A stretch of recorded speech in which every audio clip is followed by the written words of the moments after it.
Greece.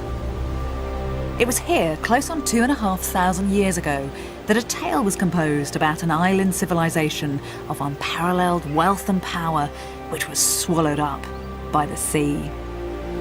The author was no less than Plato, the father of Western philosophy. And his story became the legend of Atlantis. The idea of Atlantis has always fascinated me. Now, you might think that as a historian, I'd pour scorn on the legend, just condemn it as another fairy tale. Atlantis has generated feverish speculation as to whether this fabled island ever existed. And it's spawned scores of crackpot theories about where it might be found. But I'm certain that beneath the rubble of fantasy are the foundations of a real story.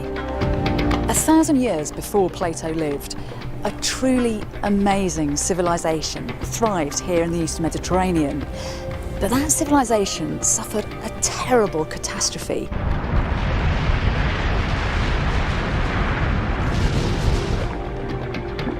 Brand new scientific evidence shows us that disaster was at least twice as large as previously thought. So could that tragedy be the basis for Plato's Atlantis myth?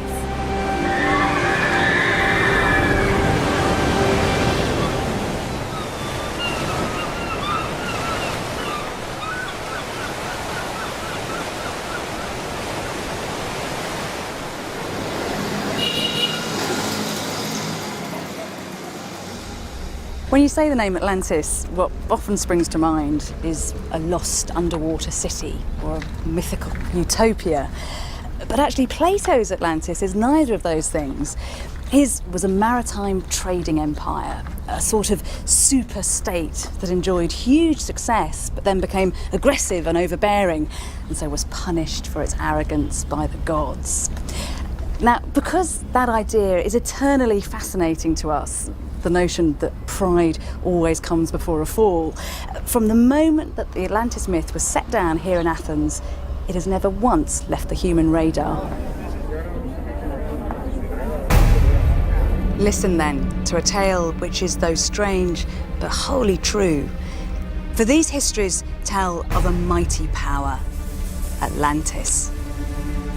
It had circular belts of sea and land enclosing one another alternately. In the sacred precincts of Poseidon, there were bulls roaming at large. The seaway and harbour were filled with ships and merchants coming from all quarters. They were, of all men, most renowned, and the wealth they possessed was so immense that the like had never been seen before. But at length, they lost their comeliness, and there occurred portentous earthquakes and floods, and one grievous day and night befell them.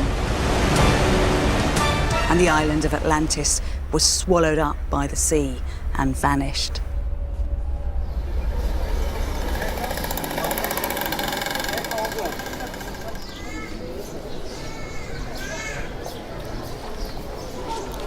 Atlantis is an allegory, a morality tale. Plato wrote it as a warning to his fellow Athenians that wealth and power lead to destruction if they are not grounded in virtue. But Plato's description of Atlantis is so rich in specific detail that I think he picked up on stories he'd heard and transmitted a fantastical version of something that once existed. But he is in the streets, he's chatting away, he's picking up ideas, Angie Hobbs is an expert on Plato.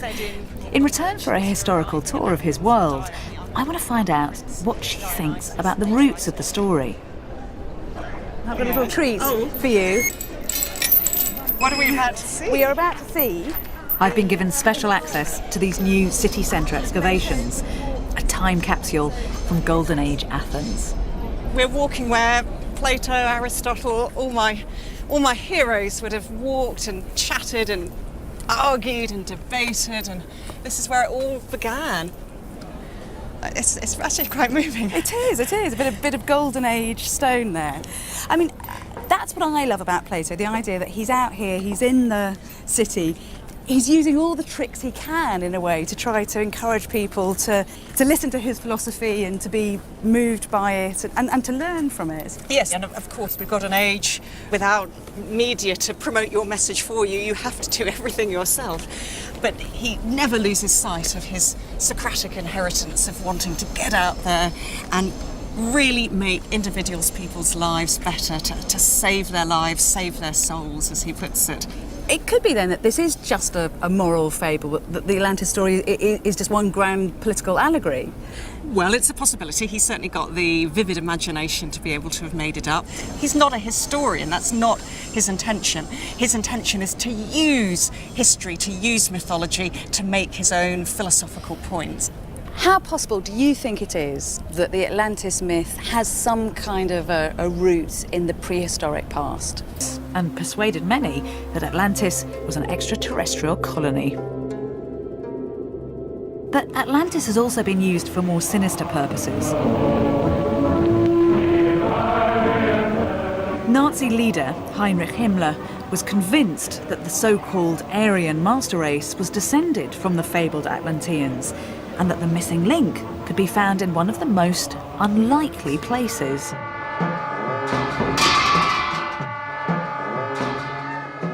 Tibet.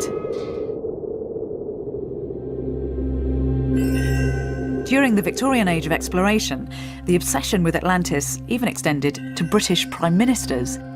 William Gladstone wrote a letter to an American congressman called Ignatius Donnelly, who'd written a book about the lost world, locating it somewhere in the Atlantic Ocean. Gladstone proposed a government-sponsored expedition to search for it there, but the Treasury rejected the proposal. Atlantis hunting is a fraught exercise, but precisely because it has generated so many wild theories, there's even more reason to try to sift the fact from the fiction.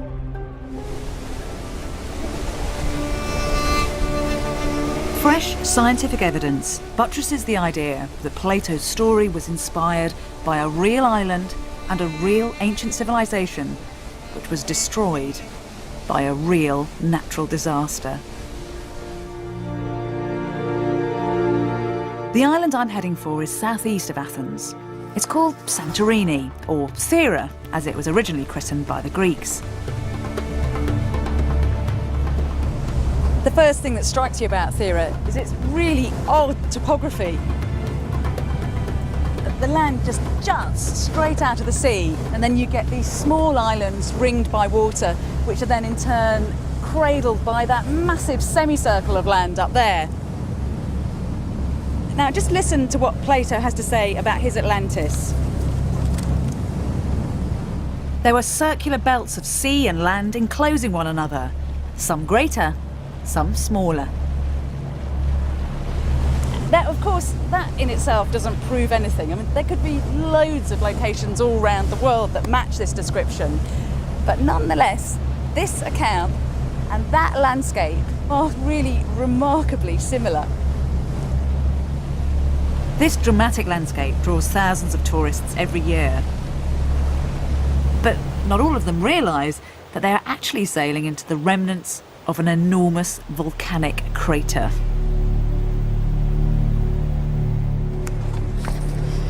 Everywhere you look on this island, there's geological evidence of volcanic activity. 1,000 years before Plato was writing, in around about 1620 BC, this island suffered the biggest volcanic eruption in the whole of the ancient world.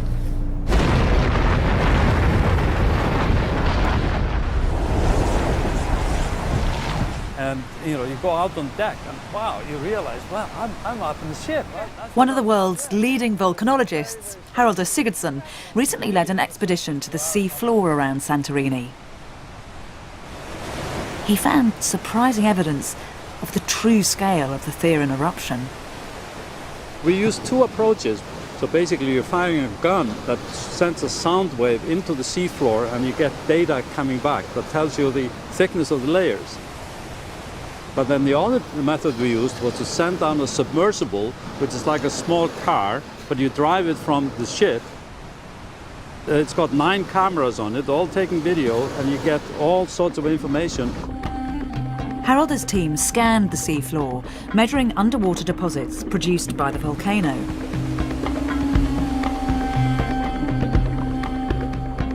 We know that the eruption produced mostly pyroclastic flows. When an eruption of this type begins, it immediately creates a plume of ash and pumice that goes up into the... Pyroclastic flows have a very distinctive rock type, composed of pumice and ash and big stones all mixed together. If the eruption really had had a big impact, we would expect to find pyroclastic flows on the seafloor. What we found is that the deposit extends on the... Eruption was one of the greatest ever in the human experience. In the previous studies, we had estimated that there were about 30 cubic kilometers erupted from this event, which is a very large volume. But with these new findings, we found that actually the deposit is about 60 cubic kilometers, or maybe even more. Let's compare it to some other eruptions. So this is a very, very special event. Do you think there's a possibility that in Plato's Atlantis myth, what he's also remembering is this event here? Personally, I have no doubt that the Atlantis myth was triggered by the eruption of Santorini. We're getting so much geological evidence that supports a major natural catastrophe in this area that I think we have to look at it very carefully as the nucleus for this myth. Plato's Atlantis was an island. It was destroyed by a disaster, and it was home to an advanced civilization. Thera matches all 3 of these characteristics. Firstly, its topography is remarkably similar to Plato's Atlantis.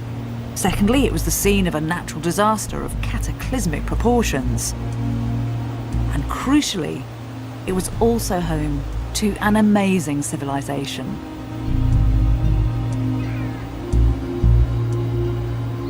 The eruption rendered the island uninhabitable for centuries, but as the landscape came back to life, people returned. Then, in 1967, archaeologists made an incredible discovery. Beneath more than 100 feet of pumice and ash was a lost world, entombed by the eruption. It was heralded as the Pompeii of the Aegean. But to my mind, even that phrase doesn't do this site justice. So far, archaeologists have excavated 10,000 square metres of the town, but they actually estimate that it is 30 times bigger than that. This is a buried city that is slowly being brought back to life.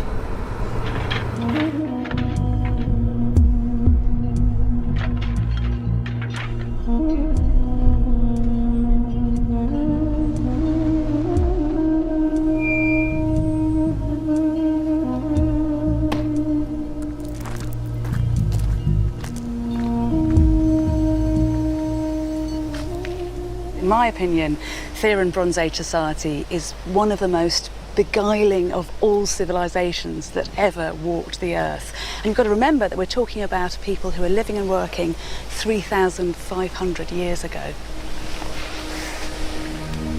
Kalimera. The Greek authorities are reluctant to allow outsiders to film the ongoing restoration process. Welcome. Thank you very much.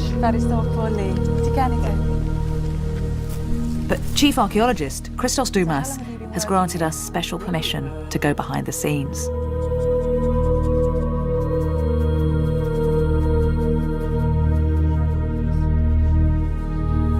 This treasure trove of artefacts provides a glimpse of the sophisticated world that the Therans once inhabited. We have the evidence that they were very sophisticated in inventing things, especially with pottery. They managed to solve a lot of their everyday problems. they managed to produce very sophisticated shapes and forms, and in very high quality. These are very rare and unique. The Akrotiri storage rooms also house a series of spectacular wall paintings. As each one is painstakingly pieced together, it becomes increasingly clear just how advanced this society was. The wall paintings that have been discovered at Thera are in a league of their own. They're very vivacious, they're very unsuppressed, they're very individualistic.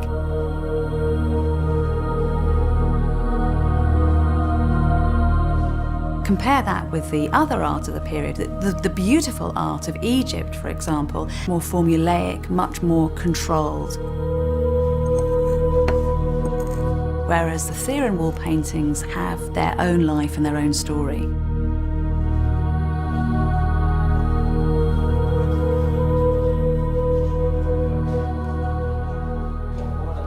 One of the things that you notice immediately about the wall paintings is that women are conspicuous not by their absence, but by their presence. In almost all of the figurative pictures, you'll find a woman there. And what's really interesting is that they are clearly of high status. Look at this beautiful girl. She's got exquisite gold hoop earrings, and her bodice has been coloured with that expensive saffron dye.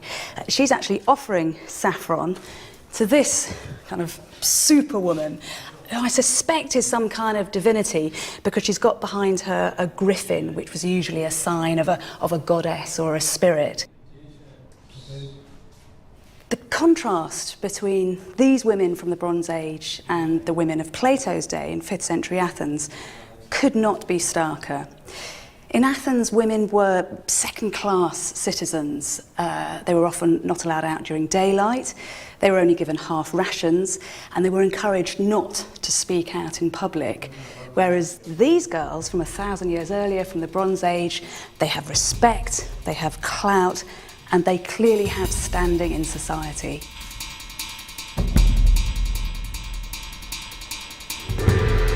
So for me, Theran society is in more ways than one a lost world. The Therans were light years ahead of many other cultures of the time. They used writing, they had a remarkably egalitarian society, and they had a well-organised economy. But there is one facet of this culture which ensured that Thera could never be forgotten, and which provides a direct parallel with Atlantis. Thera was the linchpin in a trading network that stretched between 3 continents: Europe, Africa, and Asia.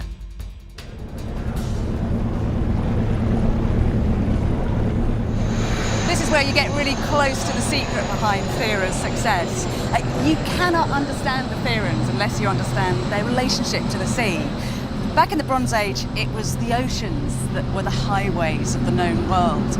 And because Thera is so strategically placed, the people who lived here became masters of those networks of trade and communication.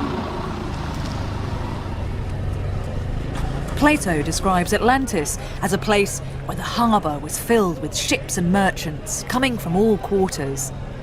3,500 years ago, Thera would have mirrored that description.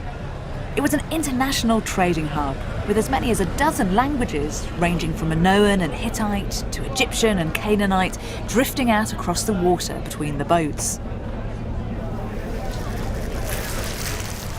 A record of this cosmopolitan world was captured on the most spectacular Theran wall painting of all, the Fleet fresco. It's thanks to this painting we have earned a lot of information about sailing, shipping and trade.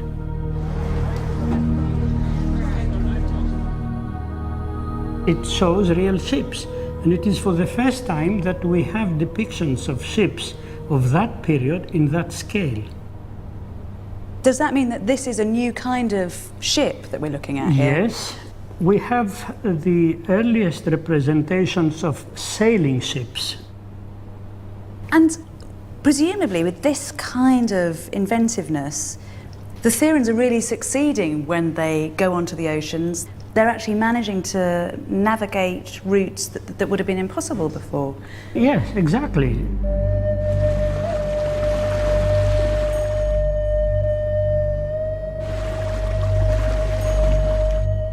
That's fascinating, isn't it? Because it could tell you either that the Therans are managing to get to all these places, or that you have traders coming into the Theran ports, bringing their influences. Yes. In many wall paintings we have themes from exotic lands, antelopes, for example. Because these are depicted in a very naturalistic way, we believe that the artist had seen them real. Like the Atlanteans, the Therans were masters of the sea. And also like the Atlanteans, they harnessed the landscape to create an architectural masterpiece in town planning.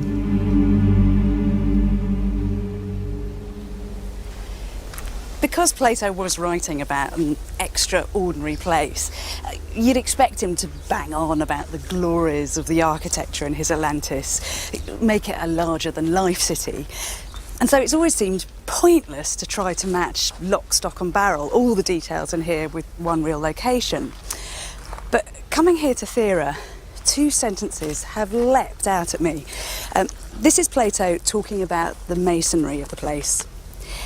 And of the buildings, some they framed in one simple colour, in others they wove a pattern of many colours by blending the stones for the sake of the ornament, some of it being white, some black, and some red.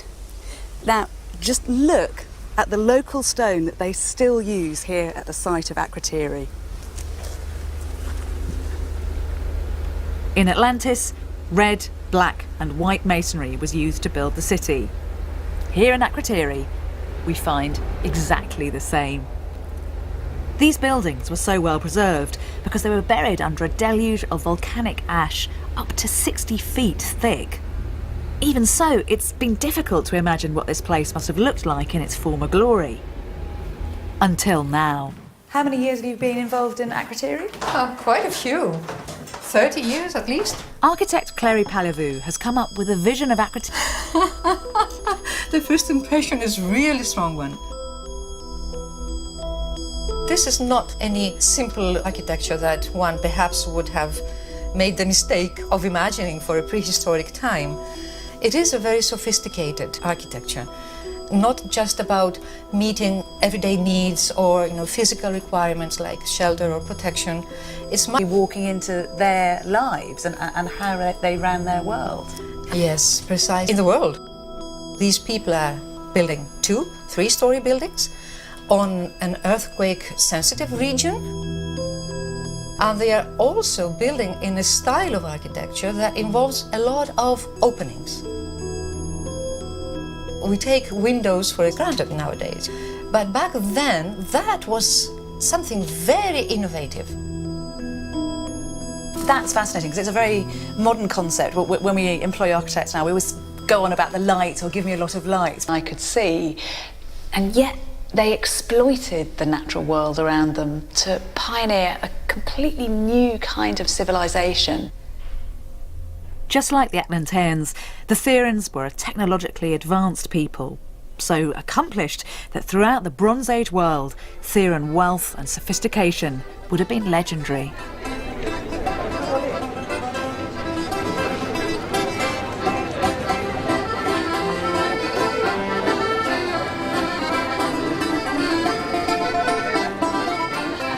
This is a feisty, advanced, strategically placed society.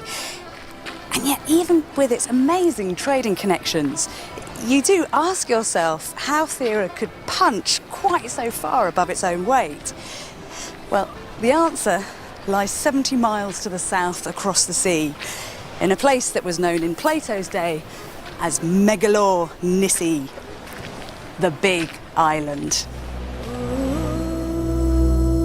Today, we call it Crete, but in the Bronze Age, this island was the political and religious centre of Europe's first, and were tied up with the fortunes of this potent, special place. And this was the beating heart of that culture. It's Knossos Palace.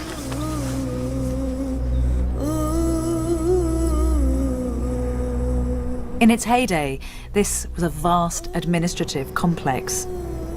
It teemed with workshops, storage areas, and sumptuous wall paintings.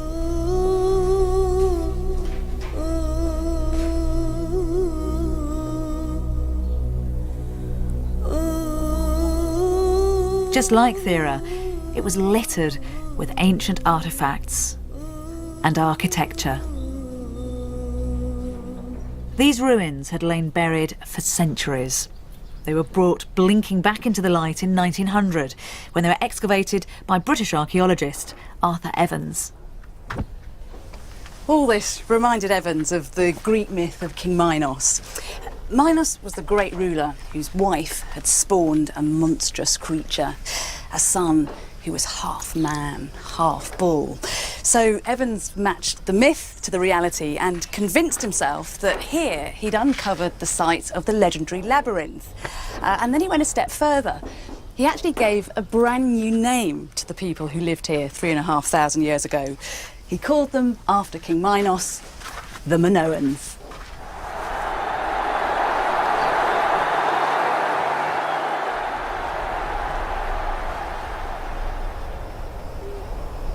This is the most ancient site in Crete, and I want to get to the heart of why Thera had such a close relationship with Crete. it will have been... So I've come here to meet archaeologist Colin MacDonald, a former curator of Knossos. I know that you've dug up some Theran pottery here on Crete. But what do you think's going on there? Why do these two islands have such a close relationship? Well, first of all, you're quite right to say that it is a very close relationship. But Thera I see as being a kind of neutral trading point, a sort of nodal point in the Aegean, which was used by Crete, so that many of the traded items in Thera would have found their way down to Crete. And you see, Crete did not really produce many raw materials of its own, so it had to look elsewhere, and perhaps this is another key to its making great strides. It had nothing and therefore went in search of everything. Crete and Thera each had their own distinct characteristics, but they shared the same dress code, language, religious rituals, and technological advances. In a further link to Plato's Atlantis, they revered the same sacred animal, the bull. This beautiful relief shows a bull in mid-charge. Now, what you've got to remember about the bulls of the Bronze Age is that they were actually a species which is now extinct, called aurochs. Aurochs were huge creatures. They stood 2 meters high at the shoulder with a horn span to match. And all our evidence from Minoan culture suggests that they were brought right here to the heart of Knossos Palace itself. These bulls were most notably associated with the dangerous sport of bull leaping, most likely an initiation rite undertaken by young men as they approached adulthood. Just imagine these creatures close on. The hot smell of their breath, the flashing whites of their eyes as they slowly lumbered up here, ready to begin the ritual games, up into the sacred central court. And ranged all round here in their fine jewellery and brightly coloured clothes, the cream of Minoan society. All protected from the sun by billowing canopies, waiting for the spectacle to start.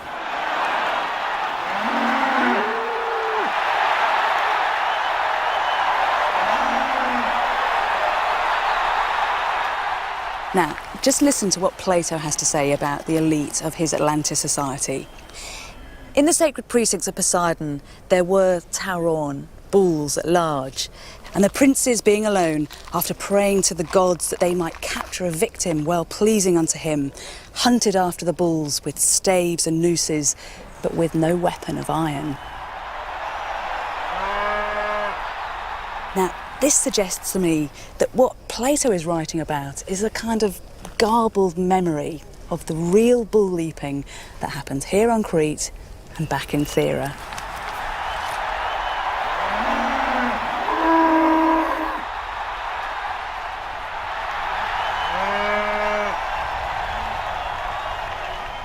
That is exactly what happens to memories down time. A storyteller, in this case Plato, picks up on something he's heard, you know, maybe in the back streets of Athens or the city's port. Amazing tales of a long-lost civilization where men were equal to bulls, where palaces glittered and were then destroyed. And he uses those stories for his own purpose. It's definitely not history, but it is a very informal way of passing information down from one generation to another. It's almost history by accident, if you like. And to be honest, it's all the more valuable for that. But this beautiful, sophisticated society was sitting on a geological time bomb. And around 1620 BC, that bomb was set to explode.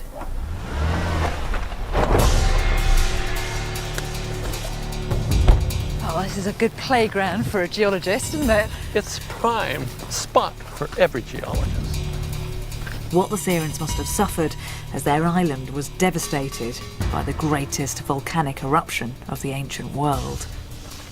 This modern quarry is a cut through the island, and the cut through the island goes right down here to the Minoan level. Here it is, a cross-section through not only a culture, but an entire eruption.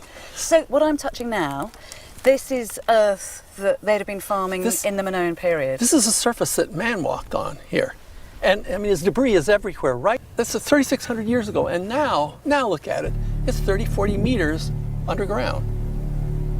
And realize this. These different parts, what do they tell us about how the eruption happened? Well, what it's telling us is there's this thin layer here that comes up along here. And this is what we call a precursory eruption. Preceding this probably were months of earthquakes, lots of small earthquakes. New gas was coming out, like sulfur. Springs would suddenly stop, reappear somewhere else, cracks in the ground. I mean, they don't know why it was happening, but something dreadful was beginning. I think the sense was pure fear. The many signs of an impending eruption culminated in one big earthquake, measuring around 7 on the Richter scale. It rendered the town uninhabitable. After the earthquake, people started working in order to rescue things which were needed. We have found quite a lot of beds, tables, etc. And these were trapped by the pumice. So I suspect that people had moved out, living in a camp.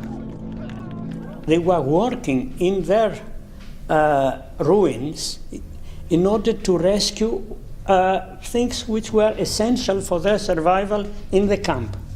At Pompeii, it happened quickly, in a few hours, I think, whereas at Akrotiri, they had time to prepare. No victims, nothing has been found within the settlement, so this was an organized departure.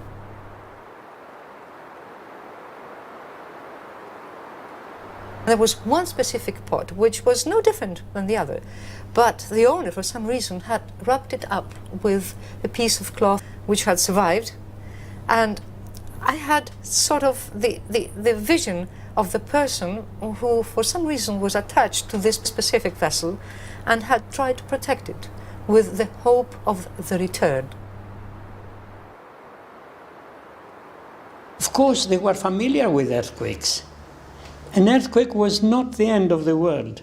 The end came after.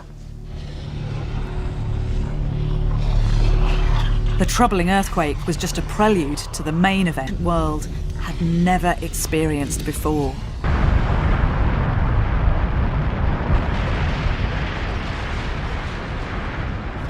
Nothing would survive that, including the city of Akrotiri.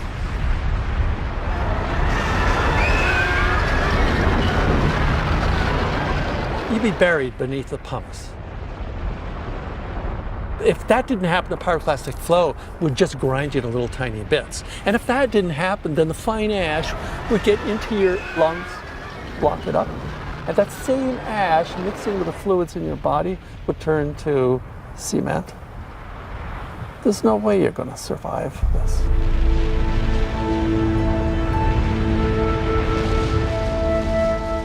Since no bodies have ever been discovered, experts are now trying to establish whether the islanders managed to escape or whether they're still buried beneath the ash and pumice.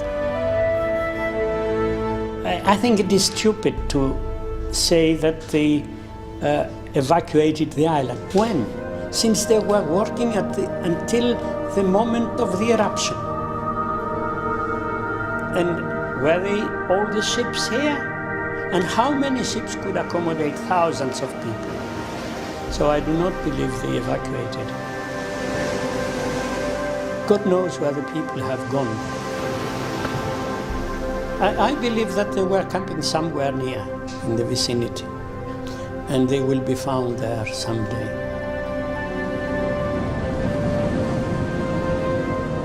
It's a tragedy that's beyond any imagination.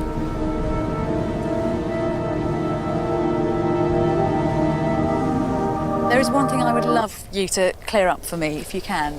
There's just one line at the very last paragraph here. The island vanished, and the ocean at that spot has now become impassable and unsearchable, being blocked up by the shoal mud which the island created as it settled down. I mean, that seems unlikely, but could something like that have happened? Absolutely. This is what the island created. This, pumice.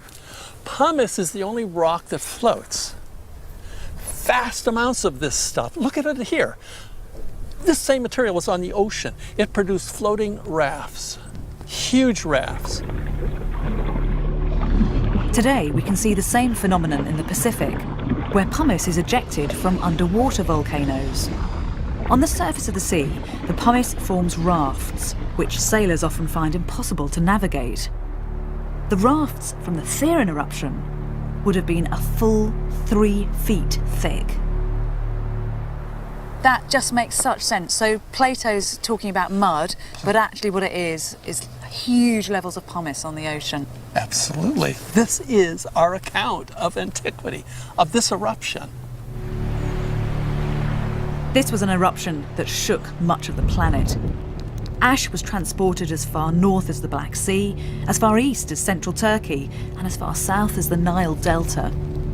Global temperatures dipped, stunting plant growth even in Ireland. Closer to home, the eruption produced devastating shockwaves throughout the Aegean. Pyroclastic flows sped across the sea. Flows going over the water 10 kilometers or more away.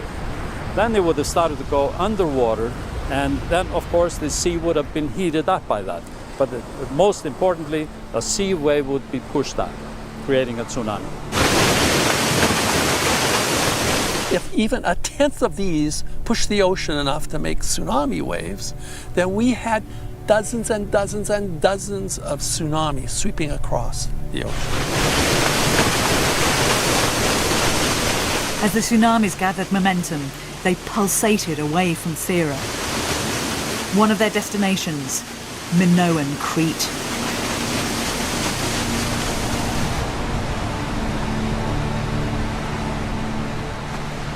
So what colour is it? I mean, what am I actually looking for We're here? looking basically for water-worn volcanic ash.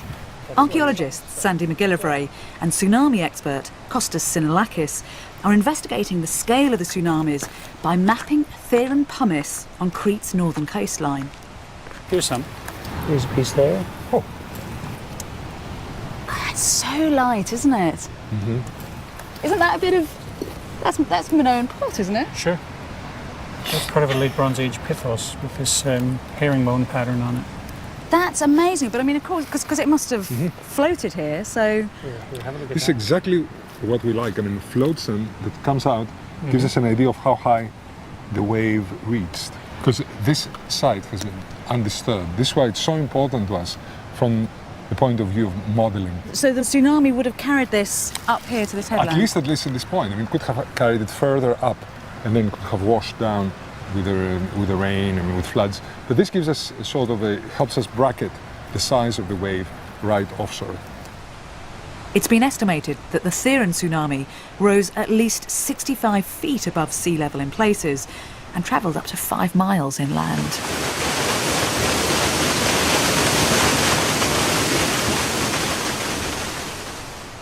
With Sandy's advice, Costas has developed a computer simulation of how the tsunamis would have travelled as they pulsated away from Thera.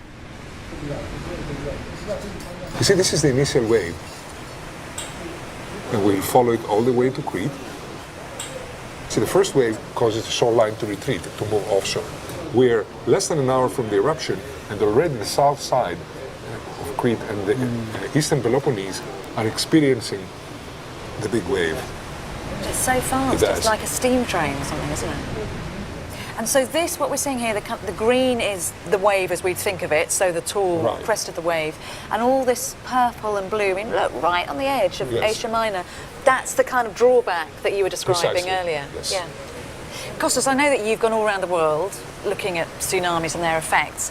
How far can you draw on that data and make a comparison with what's happening here on Crete and the Theran eruption? From recent tsunamis, we have a certain feeling of what the inundation, the debris line looks like. For example, here, you see, this is a picture from Sri Lanka. You see where the debris line is. So we would be measuring the difference between this debris and the shoreline, and then we would be saying, well, this is how high the wave penetrated in this location. We think that the size of the wave off Amnisos here was very similar to the size of the wave off Sri Lanka. They're such terrible images, aren't they? 30,000 people died in Sri Lanka within a few minutes. So if you've got 70% of the population dying, what do you think, Sandy, that says about what happened to Crete? But because most people live along the coast, don't they? I think so. It was the city of Knossos, which is inland, but otherwise it's very much open coastline, unprotected harbors. And so the death toll. The impact of the Theran eruption extended beyond the death toll.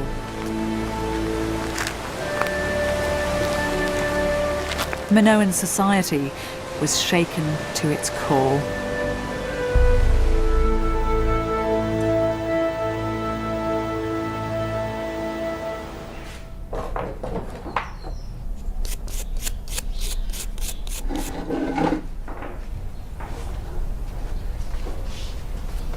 Every year there's a new excavating season here. Huge amounts of new Bronze Age materials found. It's almost as if Minoan Crete's a kind of giant jigsaw puzzle that's slowly being pieced back together again. And from some of these fragments, we can get clues as to how the Minoans reacted to the Theran eruption and the tsunami.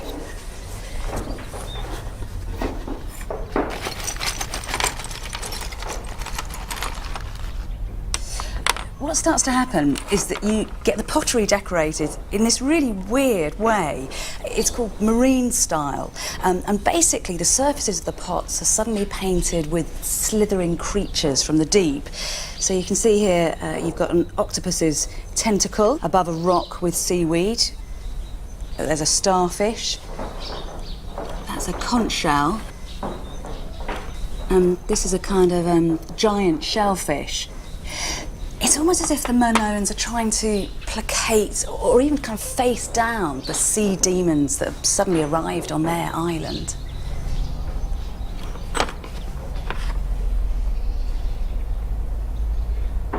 With most of the ancient cultures, the sea is where we come from. We rise out of the sea, and so the idea that this place comes back and devastates us is a very powerful message. The first thing they do after the tsunami is they rebuild the temples. Even in recent tsunamis, in 1998, there's a tsunami in Papua New Guinea. What is the first thing, devastating tsunami, what's the first thing that they do afterwards? Rebuild the churches. Why? And there are missionaries there. The locals felt that because it was a punishment from God for their impiety.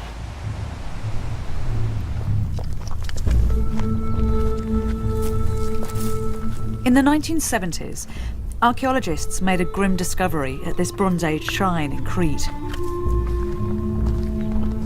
It showed how the Minoans would also have responded in the face of a cataclysmic natural disaster.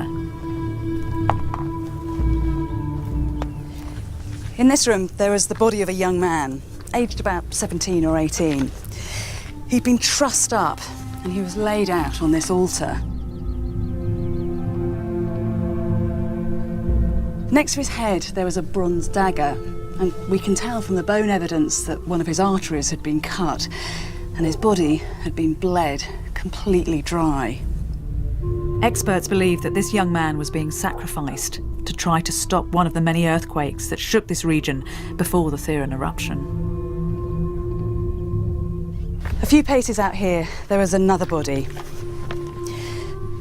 This was a man lying face down. He'd been carrying a vessel full of some kind of liquid. Presumably it was human blood from the sacrifice. A desperate attempt, a gift to try to appease the gods. It's believed the priest performing this ritual died as the building collapsed during the earthquake. This shows that in the face of a natural disaster like the Theran eruption, the Minoans might have gone as far as sacrificing one of their fellow human beings. The Minoans were very, very close to nature. And so when something like this happens, you really become very circumspect. How did this happen? Why did this happen? For a people who are saturated with a kind of superstitious piety, a dreadful natural disaster like this could be nothing other than a punishment from the gods. So what happened here wasn't just a physical, but a psychological apocalypse. Now, this is a really significant symbol. Actually, you can only see it at this time of day when the sunlight starts to get low. What you've got here is the traditional mason's mark of Knossos. It's a double axe head. But just look what's been rammed into it. These are the prongs of a trident. Now, of course, the trident is the weapon of the almighty god of the sea, the deity that we now call Poseidon, the god that brought so much trouble to this island.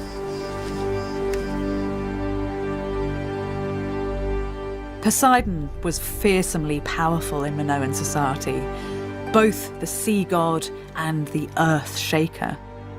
He could inflict devastating punishments at will.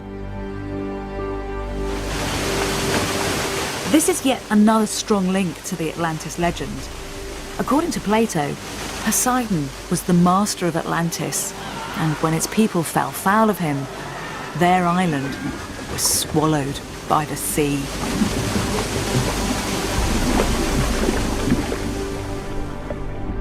150 years after the Theran eruption, the Minoan civilization had all but disappeared.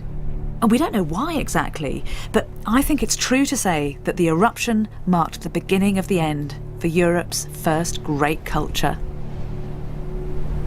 When you think back to the terrible destruction that ranged right across this island and beyond to Egypt and to Asia Minor and even to the outposts of Western Europe, then you realise that this is a devastation that quite simply could not ever have been forgotten. Almost immediately, this would have become a horror story passed down from father to son and mother to daughter.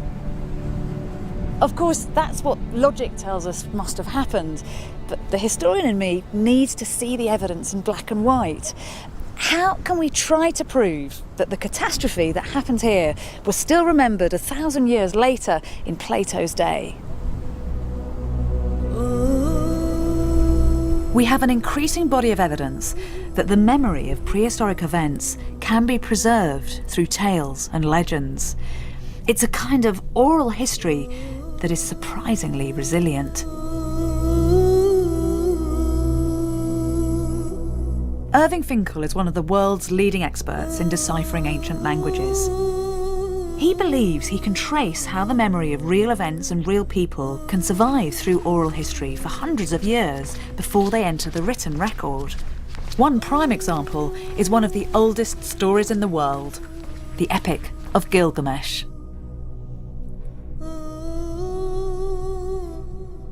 If you want to see this, you have to turn on this light. You can see the writing, it's pressed into the clay in rows, and in fact the name of Gilgamesh even occurs up here. The Epic of Gilgamesh is a story about a king who is part man, part god. Irving Finkel believes it's based on a real king who lived in ancient Iraq at the beginning of the 3rd millennium BC, 1,000 years before the story was ever written down, proving that oral memory can be exceptionally tenacious. The chain of all the information that we have, which is archaeological, plus writing, plus common sense, those three components, when you put them together, to me it is a certainty that Gilgamesh was a really unusual and heroic person who lived at a very remote time, and that there's a continuous oral stream of tradition from the death of Gilgamesh until this was written for the king of Assyria. So you don't always have to have all the links in the chain for the chain to be there. In the particular case of Atlantis, so I think that there are elements in here which directly relate to events of the Bronze Age. Am I a mad Atlantis hunter, or would you support my thesis? I would support your thesis, and I support it out of a long-held conviction, which is that when you have such a big thing as this cataclysm, which is used by Plato as a kind of intellectual jumping off board for other material, to me it seems axiomatic that just as he argues that this happened once, so it in fact did, that it's a real thing that somehow survived, just like with this mad stuff on bits of clay. Plato's remembering something that is too important to forget. Yeah.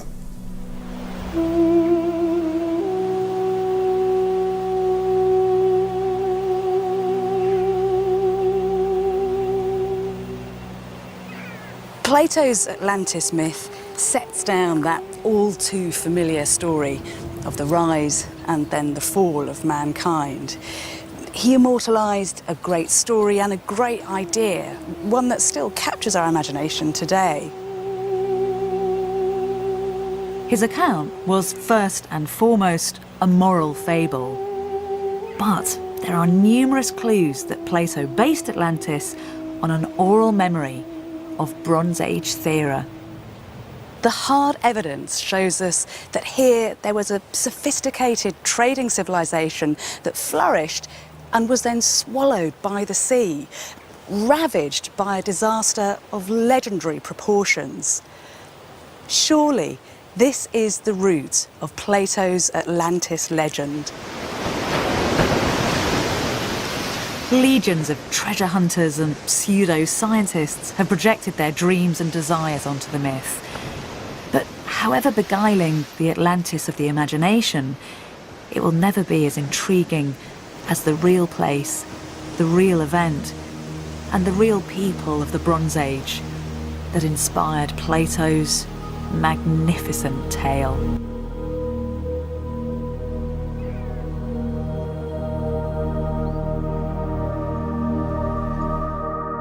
Coming up next tonight here on BBC HD Comedy with How Not to Live Your Life, and then at 10:35 it's time for Friday Night with Jonathan Ross.